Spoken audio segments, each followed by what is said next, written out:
2026 সালে অনুষ্ঠিত ত্রয়োদশ জাতীয় সংসদ নির্বাচনে ৪১টি নিবন্ধিত রাজনৈতিক দল অংশগ্রহণ করে।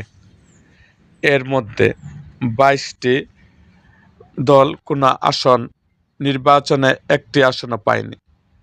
এই ২২টি দল কোনগুলো সেই সম্পর্কে আমাদের আজকের ভিডিওটি।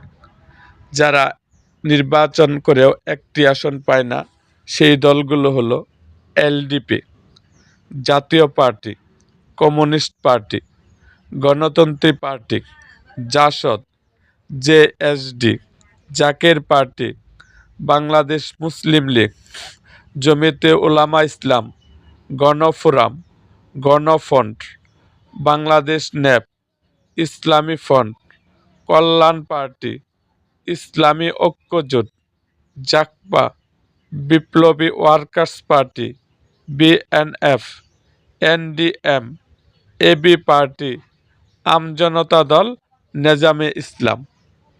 এরকম আরও ভিডিও পেতে এবং রাজনৈতিক অঙ্গনে নানা ঘটনা ও ইতিহাস জানতে আমাদের মুক্তাগাছার ইতিহাস মিডিয়া ইউটিউব চ্যানেলটিকে সাবস্ক্রাইব করুন এবং পাশে থাকা বেল আইকনটি বাজিয়ে দিন।